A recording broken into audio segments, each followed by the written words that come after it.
PMC ప్రేక్షకులకు pyramid మాస్టర్స్కు హృదయపూర్వక నమస్కారాలు. ఈరోజు మనం ఇంగ్లీష్ ట్రైనర్ కిరణ్ సత్యమూర్తి గారు గత 38 ఏళ్లుగా లక్షల మందికి పైగా ఇంగ్లీష్ భాషలో నైపుణ్యం, ఒక విశ్వాసం, అలాగే కమ్యూనికేషన్ స్కిల్స్ నేర్పించినటువంటి ఘనత ఖమ్మం పట్టణం, ఖమ్మం వాస్తవ్యులు. వారితో మనం ఉన్నాం. నమస్తే కిరణ్ గారు. నమస్కారం. పిఎంసి ప్రేక్షకులందరికీ నా కృతజ్ఞతలు. మీరు ఈ ఛానల్ చూస్తూ ఎంతో లబ్ధి పొందుతున్నారు ఆత్మీయంగా. ఇప్పుడు జ్ఞానపరంగా ఈ స్పోకెన్ ఇంగ్లీష్ ప్రోగ్రామ్కి నన్ను ఇన్వైట్ చేసినందుకు పిఎంసి వారి మేనేజ్మెంట్ అందరికీ నా థ్యాంక్స్ చెప్తున్నానండి. ఈరోజు మనం ఈ కార్యక్రమాన్ని చేయడానికి ముఖ్య ఉద్దేశం ఏంటంటే ఇంగ్లీష్ అనేది ఒక భయం ప్రతి ఒక్కరికి. సో చదువుకునే పిల్లల దగ్గర నుంచి ఈరోజు మెడిసిన్, ఇంజనీరింగ్, అనేక భాషలు, అంటే ప్రపంచం అంతా కూడా ఈరోజు గ్లోబలైజేషన్ అయిన కారణంగా ఇంగ్లీష్ భాష అనేది చాలా ప్రాధాన్యత సంతరించుకుని ఉంది. మరి అలాంటి పరిస్థితుల్లో ఈ స్పోకెన్ ఇంగ్లీష్, మనం ఎప్పుడు కూడా spoken Telugu, spoken Hindi, spoken అని ఎప్పుడు మాట్లాడడం, కానీ స్పోకెన్ ఇంగ్లీష్ అనే పదాన్ని మనం ఎన్నో సంవత్సరాలుగా వింటూ ఉంటాం. కానీ భాషను మాట్లాడడానికి ఒక భయం అనేది ఉంటుంది. అసలు ఈ స్పోకెన్ ఇంగ్లీష్ అంటే ఏంటి? మీరు చెప్పినట్టుగానే స్పోకెన్ ఇంగ్లీష్ అనేది ఒకటే స్పోకెన్ ఇంగ్లీష్కి ఉందండి. Spoken Telugu, spoken Kannada, spoken Malayalam లేవు. ఎందుకంటే ఆయా ప్రాంతాల్లో పుట్టిన వాళ్ళు ఆయా భాషలని న్యాచురల్గా, సహజ సిద్ధంగా చుట్టూ ఉండే వాళ్ళు వాడే భాషని బట్టి వాళ్ళు నేర్చేసుకుంటారు. కాబట్టి అలాంటివి లేవు. కానీ ఈ స్పోకెన్ ఇంగ్లీష్ ఎందుకు వచ్చింది అంటే, ఈ భాష మనకి చెందింది కాదు, ఇది బయట నుంచి వచ్చింది. పైగా అది మీడియం ఆఫ్ ఇన్స్ట్రక్షన్ ఇంగ్లీష్ అయ్యేటప్పటికి కంపల్సరీ అయిపోయింది. ఇంగ్లీష్ భాషలో ఇంకొక ప్రాబ్లం ఏంటంటే, చూసేది వేరు, వినపడేది వేరు. వినేది, చూసేది మ్యాచ్ కావండి. అందువల్ల ఈ స్పోకెన్ ఇంగ్లీష్ అనే ఒక ప్రక్రియ ఇక్కడ రూపుదిద్దుకుంది. అసలు మీరు స్పోకెన్ ఇంగ్లీష్ ట్రైనర్ అవ్వడానికి ఒక ప్రేరణ ఏంటి సార్ మీకు? బాగా అడిగారు. నేను యాక్చువల్గా ఎంఎస్సి జువాలజీ ఇన్ 1977 ఓ 10 ఏళ్ళు జువాలజీ చెప్పానండి. ఆ తర్వాత బయటకు వచ్చి వ్యక్తిత్వ వికాసం, పర్సనాలిటీ డెవలప్మెంట్, లైఫ్ కోచ్గా అవుదాం అనుకున్నాను.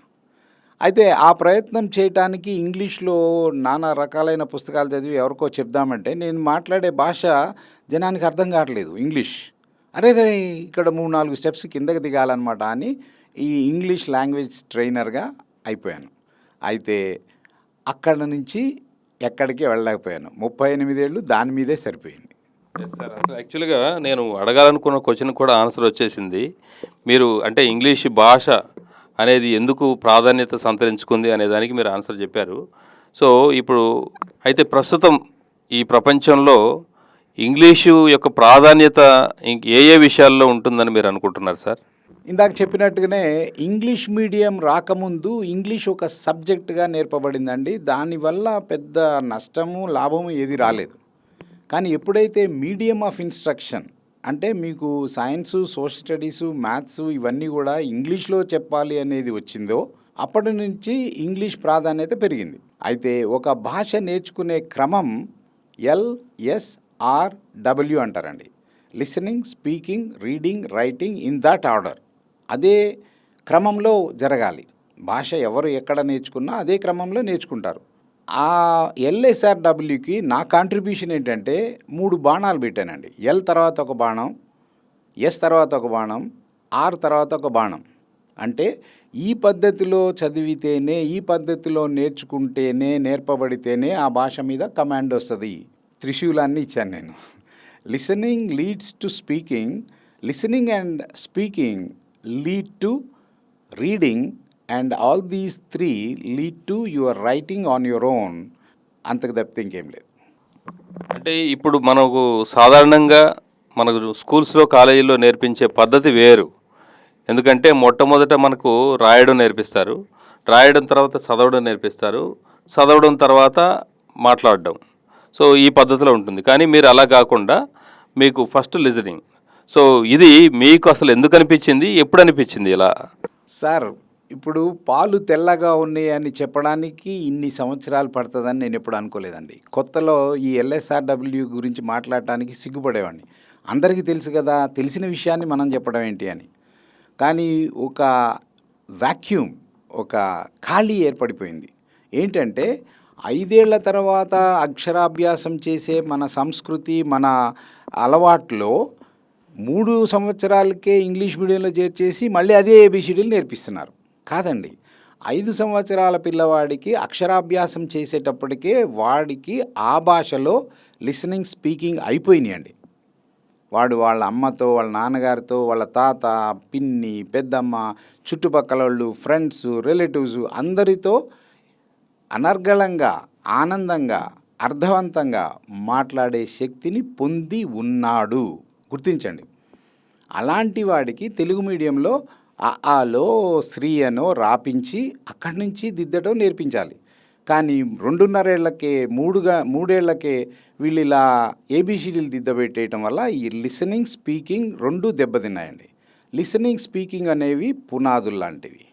ఈ రెండిటి మీదే బిల్డింగ్ కట్టబడుతుంది.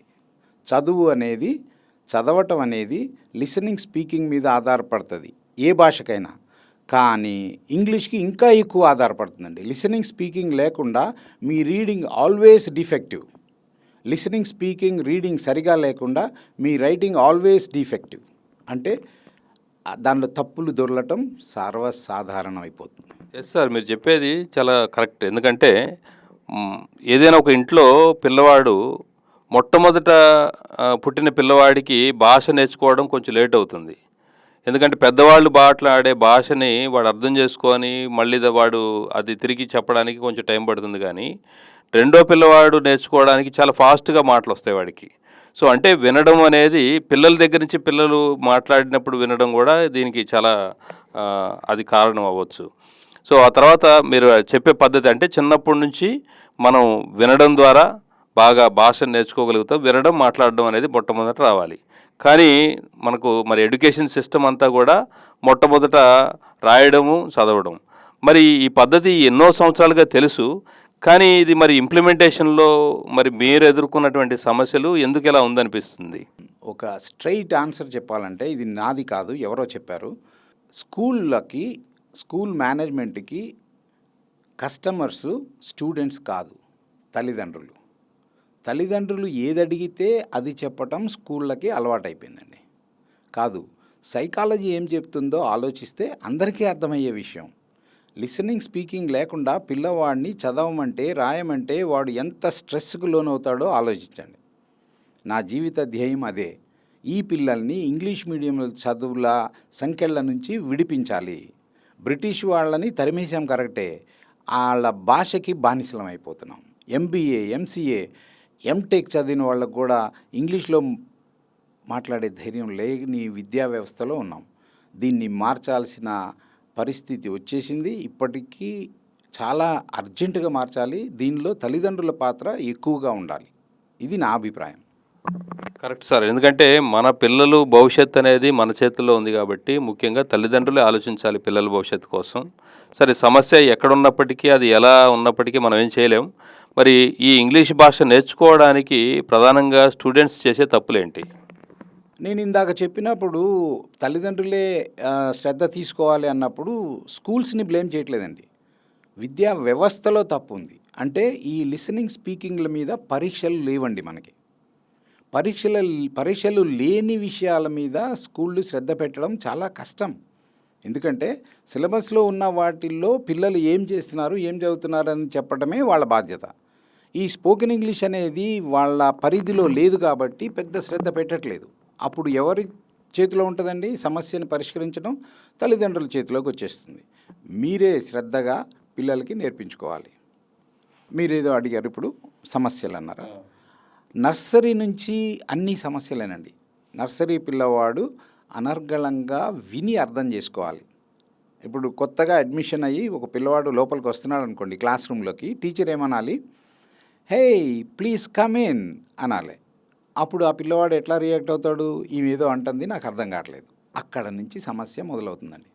ప్లీజ్ కమ్ ఇన్ దగ్గర నుంచి మొదలైతే అది పీజీ దాకా వెంటాడుతుంది వాడిని. ఎందుకంటే లిసనింగ్, స్పీకింగ్, రీడింగ్, రైటింగ్ ఆ ఆర్డర్లో జరగట్లేదు కాబట్టి. ప్రతి స్థాయిలో కూడా ఆ కింద స్థాయిలో జరగాల్సిన పని జరగనప్పుడు ఏమవుతుందో మీ అందరికీ తెలుసు. రాత్రి ఆ మినప్పప్పు ఏదో నానబెట్టకపోతే పొద్దునే అమ్మ దోశలు ఎలా చేస్తారు? అది ఇన్స్టెంట్ దోశ కాదు కదా మన English language skills. It will take a long time for anybody to acquire any language skill. Okay, yes sir, చెప్పారు కరెక్ట్ మీరు. అంటే మొట్టమొదటి నుంచే వాడికి వినడం అనేదే భయం.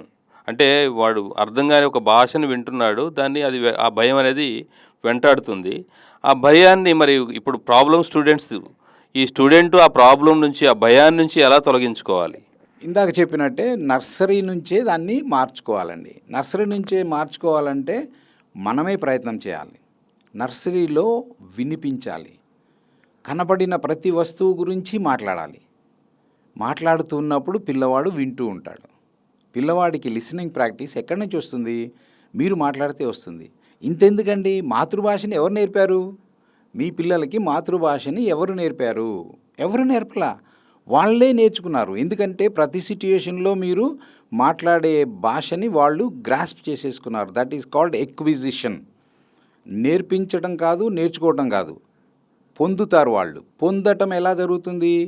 చుట్టూ ఉన్న పరిసరాల్లో వాడే భాషను బట్టి. తల్లిదండ్రులు కనుక శ్రద్ధ తీసుకొని కొద్దిగా ఇంగ్లీష్లో మాట్లాడితే పిల్లలు వాళ్ళ చదువుల్లో బ్రహ్మాండంగా రాణిస్తారు.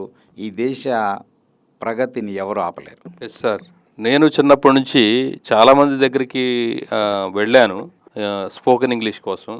అక్కడికి వెళ్ళంగానే ముందు గ్రామర్ నేర్పిస్తారు, పార్ట్స్ ఆఫ్ స్పీచ్, తర్వాత వర్డ్ పవర్ మేడ్ ఈజీ.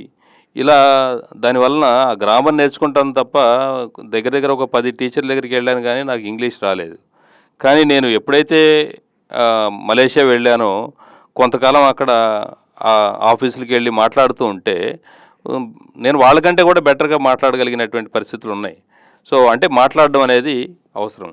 ఇప్పుడు ఈ స్టూడెంట్స్ గురించి మనం మాట్లాడుతున్నప్పుడు మరి వాళ్ళు ఇంట్లోనే ఉండే ఇన్ఫ్లుయెన్స్, ఈ స్టూడెంట్స్ స్పోకెన్ ఇంగ్లీష్ అనేది ఎలా మాట్లాడడం నేర్చుకోవచ్చు?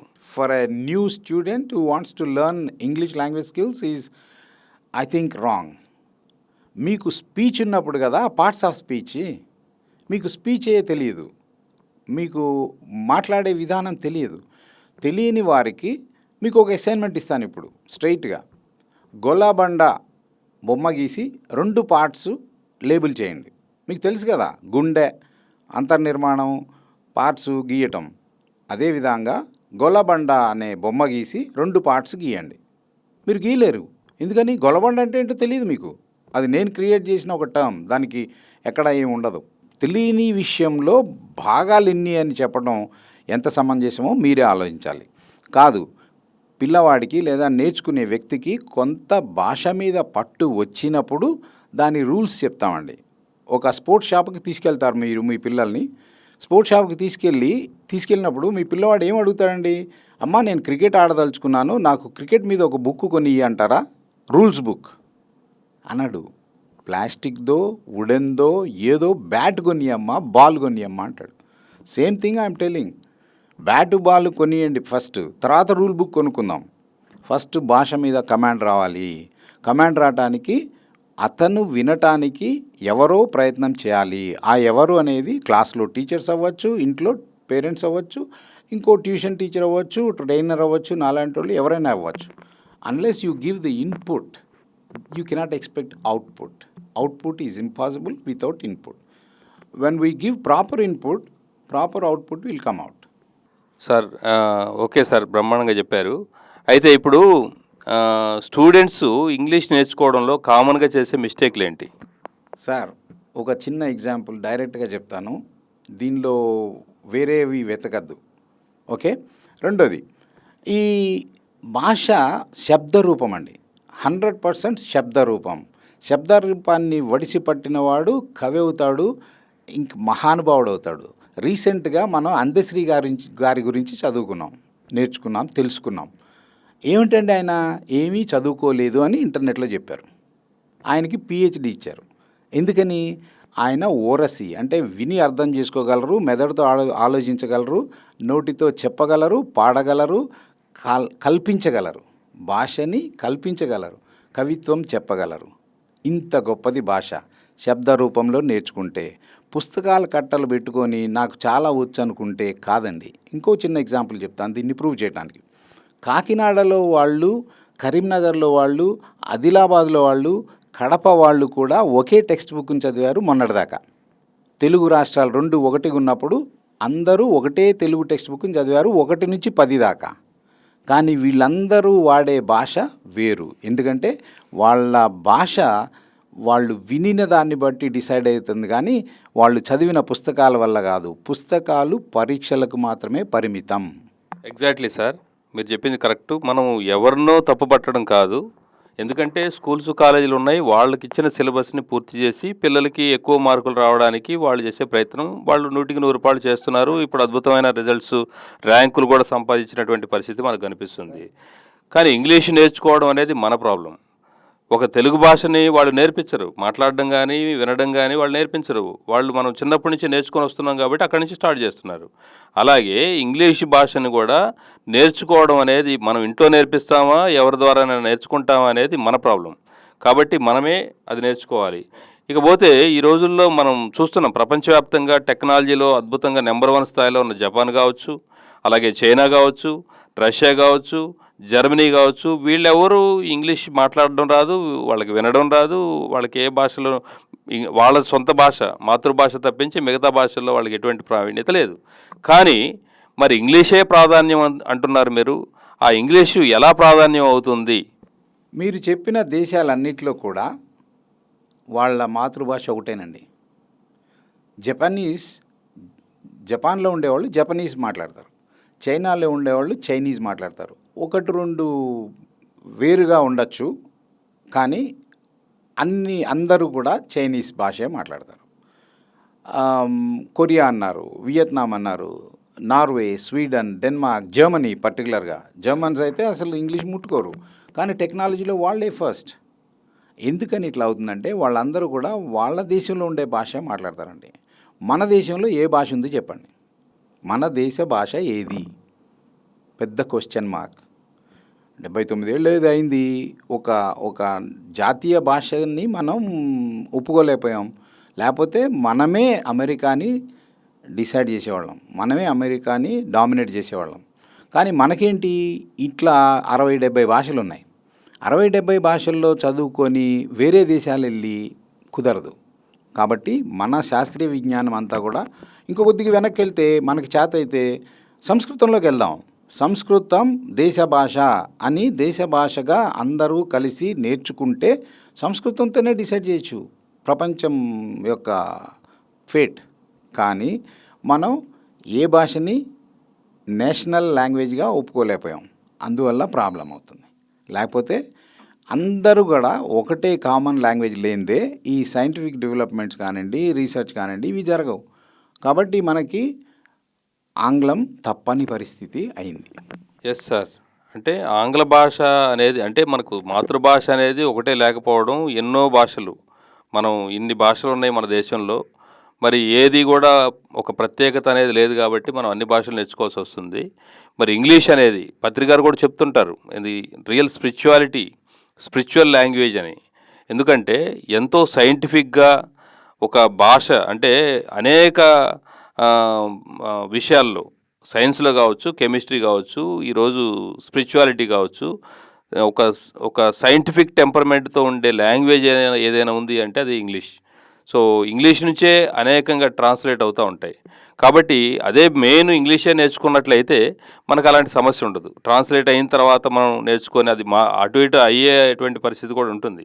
ఎందుకంటే ఎగ్జాక్ట్గా మనకు కొన్ని పదాలు మనకు రాకపోవడం వల్ల అది తారుమారయ్యి అర్థాలే వేరేటువంటి పరిస్థితి కూడా వస్తుంది. కాబట్టి ఇంగ్లీష్ అనేది ఇంకొకటి చాలా చిన్నది లాంగ్వేజ్ అనేది 26 అక్షరాలు. తెలుగు నేర్చుకోవాలన్నా, సంస్కృతం నేర్చుకోవాలన్నా, హిందీ నేర్చుకోవాలన్నా 50 పైనే పదాలు ఉంటాయి, అక్షరాలు ఉంటాయి. కాబట్టి ఇది సమస్యతో కూడుకున్న విషయం. ఇప్పుడు సంస్కృతం ఇవన్నీ మొదలు పెట్టలేం కాబట్టి ఇంగ్లీషు తప్పనిసరి. సో ఫైనల్గా మరి అంటే ఇంగ్లీష్ పత్రికారు ఎప్పుడు చెప్తుంటారు, ప్రతి ఒక్కరూ ఇంగ్లీష్ భాష నేర్చుకోవాలి అని. నాకు చాలా సంతోషంగా ఉంది పిఎంసి ఇలా ముందుకు రావటం అనే విషయం. ఎందుకంటే ఈ దేశానికి ఇప్పుడు కావాల్సిన విషయం ఇది. యూత్ అంటే గ్రాడ్యుయేట్స్, పోస్ట్ గ్రాడ్యుయేట్స్ చాలా బాధపడుతున్నారు. ఎంబీఏ చదివానంటాడు, ఇంగ్లీష్ రాక బాధపడుతున్నారు. ఇలాంటివన్నీ జరగకుండా ఉండాలంటే పిల్లల నుంచి పెద్దవాళ్ళ దాకా అందరం ఇంగ్లీష్ నేర్చేసుకుంటే, ఎందుకంటే మన అందరం కూడా ఇంగ్లీష్ వాతావరణంలో ఇమిడిపోయాము. ఇప్పుడు అందరు పిల్లలు ఇంగ్లీష్ మీడియంలో చదువుతున్నారు. ఇంగ్లీష్ రాని ఇంగ్లీష్ మీడియం చదువులు దేనికి పనికి వస్తాయండి? మనకే అర్థమవుతుంది కదా. కాబట్టి అందరం ఇంగ్లీష్ నేర్చుకుందాం. పిఎంసి ఛానల్ ద్వారా అందరం హ్యాపీగా ఉందాం. పత్రిజీ గారికి నా కృతజ్ఞతలు. ఇంకా కొన్ని ప్రశ్నలు అడగాలనుకుంటున్నాను సార్. ఆ, మరి ఇంగ్లీష్ భాష రావాలంటే కొన్ని వాక్యాలు కూడా రావాలి. అది ఎలా పెంచుకోవాలి? సింపుల్ అండి, మళ్ళీ సింపుల్. అనవసరమైన కాంప్లికేషన్ చేసుకోవద్దు మనం. అమ్మా నాన్నలు మనకి భాష ఎలా నేర్పించారు, లేకపోతే అమ్మా నాన్నలుగా మనం భాషని పిల్లలకి ఎలా నేర్పించాం, సేమ్ టు సేమ్ అదే ఫాలో అయితే ఇంగ్లీష్ అనర్గళంగా వస్తుందండి. దీనిలో జిమ్మిక్కులు లేవు, మ్యాజిక్కులు లేవు, 20 సూత్రాలు లేవు, ఏమీ లేవండి.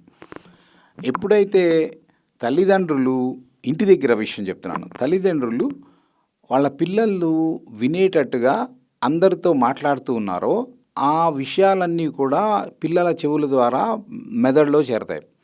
1.5 సంవత్సరం నుంచి వాళ్ళు బయటికి వేయడం మొదలు పెడతారు. ఆ 1.5 సంవత్సరంలో విన్నవన్నీ బయటికి చెప్తారు. ఇదంతా మనకి ప్రకృతి సిద్ధంగా ప్రతి ఇంట్లో కూడా జరుగుతున్న విషయం, మనం గమనిస్తున్న విషయం. కాబట్టి అదే విధానాన్ని ఫాలో కావాలి. అలాగే స్కూల్లో కూడా పిల్లలు లోపలికి వచ్చిన దగ్గర నుంచి టీచర్లు కంపల్సరీగా ఇంగ్లీష్లో మాట్లాడితే, ఎందుకంటే పిల్లవాడి input teacher output. Teacher output ఇంగ్లీష్లో లేకుండా పాఠం కూడా అందరికీ అర్థం కావాలని తెలుగులో చెప్తున్నాను సార్ అనే వంకతో ఎస్కేప్ అయితే పిల్లలకి ఎట్లా వస్తుందండి? కొన్నాళ్ళు బాధపడతాడు, తర్వాత అర్థం చేసుకుంటాడు. కాబట్టి మనందరం కూడా పెద్దవాళ్ళం ఇంగ్లీష్ వాతావరణాన్ని పిల్లలకి క్రియేట్ చేయాలి. వాళ్ళకి ఇన్పుట్ ఇవ్వందే వాళ్ళ దగ్గర నుంచి అవుట్పుట్ ఎక్స్పెక్ట్ చేయడం, బోర్డులు పెట్టడం, స్పీక్ ఇన్ ఇంగ్లీష్ అనటం కాదు. Let us speak with them in English. So English భాష మాట్లాడడానికి ఏమైనా బాడీ లాంగ్వేజ్ అవసరం అంటారా? లేదా మరి ఇంగ్లీషు ఇంకా ఇంప్రూవ్ కావడానికి మొహమాటం లేకుండా మాట్లాడడానికి మీరు చెప్పే పద్ధతి? ఇప్పుడు ఆనంద్ ప్రసాద్ గారు, నేను ఒక హోటల్కి వెళ్తామండి. వెళ్ళినప్పుడు ఆయన నా గెస్ట్ అనుకోండి, లేకపోతే ఇప్పుడు ఈ సిచ్యువేషన్లో నేను వారి గెస్ట్ని పిఎంసికి. ఒక హోటల్లోకి వెళ్తాం, నేనేదో ఆర్డర్ పెడతానేమో అని ఆయన ఎక్స్పెక్ట్ చేసి నన్ను ఏం కావాలి సార్ అంటారు. కానీ ఆయన జేబులో అన్ని డబ్బులు లేవు అనుకోండి, ఆయన ముఖంలో కాన్ఫిడెన్స్ ఉంటుందండి? ఉండదు. ఎందుకంటే ఈయన ఏం ఆర్డర్ పెడతాడో, నా దగ్గర ఉన్న డబ్బులు సరిపోతాయో లేదో. Same principle. మీ మెదడులో భాష ఉన్నంతకాలం మీ కాన్ఫిడెన్స్ని ఎవరూ తగ్గించలేరు. భాషలో 3 ఎలిమెంట్స్ ఉంటాయి. 1 మనం వాడే పదాలు, 2 మనం వాడే టోన్, గొంతులోంచి వచ్చే స్వరం, 3వది బాడీ లాంగ్వేజ్. ఈ 3 కలిసే ఉంటాయండి. ఇప్పుడు మీరు చూడండి, ఈ 3 కలిసే ఉంటాయని అనడానికి నేను చెయ్యి కూడా వాడుతున్నాను. Body language, it includes my eyes, my cheeks, my every part of the body. I will be shrinking my shoulders. ఇవన్నీ న్యాచురల్గా జరిగిపోతాయి. వీటికి ఏమి మనం ప్రత్యేకంగా ఐ కాంటాక్ట్, ఇప్పుడు నేను మీ కళ్ళల్లోకి చూస్తున్నట్టుగా మీరు అభిప్రాయపడుతున్నారు, ఎందుకంటే నేను కెమెరాలోకి చూసి పాఠం చెప్తున్నాను. Okay, so body language is part of communication, tone of voice is part of communication, the words we use is also a part of communication. సరిగ్గా రీడింగ్, లిజనింగ్ ఈ స్పోకెన్ ఇంగ్లీష్కి ఎలా సహాయపడతాయి? లిసనింగ్, స్పీకింగ్ బాగా ఉన్నప్పుడు వాటినే, అంటే శబ్ద రూపంలో ఉన్న ఈ 2 స్కిల్స్, నైపుణ్యాలను మనం పుస్తకంలోకి మారిస్తే దాన్ని రీడింగ్ అంటున్నామండి. దిస్ ఈజ్ ఎ బాల్ అని పిల్లోడు చదవాలనుకోండి, వాడికి దిస్ అనేది ఇంతకుముందే వినుండాలి, ఈజ్ అనేది వినుండాలి, అనేది వినుండాలి, బాల్ అనేది వినుండాలి.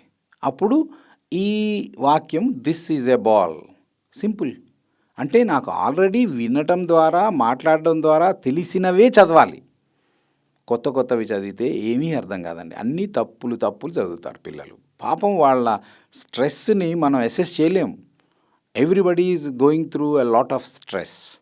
సో ఈ లిసనింగ్, స్పీకింగ్, రీడింగ్ బాగా వచ్చిన వాళ్ళు పరీక్షల్లో అనర్గళంగా రాసేస్తారు, ఆనందంగా రాసేస్తారు, అర్థవంతంగా రాస్తారు.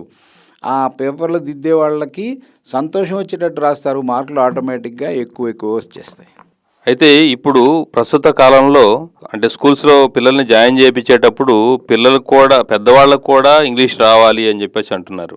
మరి పెద్దవాళ్ళు ఇప్పుడు కొత్తగా ఇంగ్లీష్ భాష అంటే వాళ్ళు పీజీలు చేసి ఉండొచ్చు, డిగ్రీలు చేసి ఉండొచ్చు, కానీ ఇంగ్లీష్ భాష మాట్లాడడం అయితే రాదు. మరి వాళ్ళు ఈజీగా నేర్చుకోవడానికి అవకాశం ఉందా? నర్సరీ నుంచి పీజీల దాకా పీజీలు ఏంటండి ఇంకా చాలా దూరం వెళ్తుంది. ఆయనకి 60 ఏళ్ళు ఉంటాయి, వాళ్ళ పిల్లలు అమెరికాలోనూ ఆస్ట్రేలియాలోనూ ఉంటారు. వాళ్ళ మనవాళ్ళుకి తెలుగు రాదండి. వాళ్ళ మనవాళ్ళు మనవరాళ్ళు ఇంగ్లీష్లో మాట్లాడతారు. వాళ్ళు మాట్లాడే ఇంగ్లీష్ వీళ్ళకి అర్థం కాదు, వీళ్ళు మాట్లాడే ఇంగ్లీష్ వాళ్ళకి అర్థం కాదు. సో నర్సరీ నుంచి కాదు, అభిమన్యుడి దగ్గర నుంచి మొదలు పెడదాం. అంటే తల్లి ఎప్పుడైతే గర్భం దాల్చి అభిమన్యుడిని పెంచుతుందో పొట్టలో, అప్పటి నుంచే ఇంగ్లీషు నేర్పించవచ్చు. ఇంగ్లీష్ మీద మోజుతో చెప్పట్లేదండి నేను. మీరందరూ మీ పిల్లల్ని ఇంగ్లీష్ మీడియంలో చేర్చారు కాబట్టి నేను మాట్లాడుతున్నాను. నేను తెలుగు మీడియంలో చదివాను, నాకు ప్రాబ్లం లేదు. కానీ ఈ విధానం ఫాలో కావాలి. ఎక్కడి నుంచి ఎక్కడి దాకా? పిల్లవాడు పుట్టక ముందు నుంచే మనం రిటైర్ అయ్యి మనవాళ్ళు వాళ్ళతో మాట్లాడాలనుకున్నప్పుడు కూడా కావాలి ఇది. కాబట్టి ఇది ఎస్కేప్ అయ్యే సిట్యుయేషన్ కాదు, కంపల్సరీగా మనం నేర్చుకోవాలి. మరి ఎక్కడ నేర్చుకోవాలి, ఎట్లా నేర్చుకోవాలి అంటే PMC channel. Very simple solution, contact PMC, Patriji గారి బ్లెస్సింగ్స్తో. సో అయితే ఈరోజు నగరాల్లో, పట్టణాల్లో ఉన్న వాళ్ళకి ఇంగ్లీష్ అవసరమే, గ్రామాల్లో ఉన్న వాళ్ళకి అవసరమే. అయితే వాళ్ళకి పట్టణాల్లో నగరాల్లో ఉండే వాళ్ళకి చాలా సౌకర్యాలు, అవకాశాలు ఉన్నాయి. కానీ మీరు ఎక్కువగా దృష్టి పెట్టేది గ్రామీణ ప్రాంతాల వాళ్ళకి. సో గ్రామీణ ప్రాంతంలో ఉండేవాళ్ళు ఇంగ్లీష్ భాషని ఎలా నేర్చుకోవచ్చు? సార్, మనకు సామెత ఉంది, మనం గట్టిగా అనుకుంటే సాధించలేనిది లేదు, మార్గాలు అవే వస్తాయి. Where there is a will there is a way. మనకి గట్టిగా అనుకోవాలంటే మార్గం ఉంటుంది. పల్లెకి ఛానల్ చేరుతుంది, మన ఛానల్. ప్రతి ఇంట్లో ఉన్న ఇంగ్లీష్ భాషకి, ఎడ్యుకేషన్కి సంబంధించిన ఏ సమస్యలున్నా పిఎంసి ఛానల్కి పోస్ట్ చేయండి. కార్డు రాయొచ్చు, కామెంట్ పెట్టచ్చు. మన YouTube channels, PMC YouTube channel చూడొచ్చు. Somehow or the other you can communicate your issues. ఒక సమస్య ఉందంటే దాన్ని మాకు తెలియజేస్తే 100% మేమంతా కూర్చొని మీకు పరిష్కారం సజెస్ట్ చేస్తాం. చివరిగా ఇంగ్లీష్ మాట్లాడాలనుకునే యువతకు మీరు ఇచ్చే సందేశం? యువత, మేలుకో, అర్జెంటుగా మేలుకో. నీ భవిత ఇంగ్లీష్ మీద ఆధారపడి ఉంది. నువ్వు చదివిన చదువు ఇంగ్లీష్లో చదివావు. డిఎస్సి క్యాండిడేట్స్, అలాగే బీటెక్ చదివిన వాళ్ళు, వీళ్ళందరూ కూడా ఇంగ్లీషు వల్లే బాధపడుతున్నారు. ఇమ్మీడియట్గా మీరు పిఎంసి ఛానల్ని చూడటం మొదలేసి మేము ఇచ్చే సలహాల ప్రకారం బ్రహ్మాండమైన ఇంగ్లీష్ నేర్చేసుకోండి. Thank you.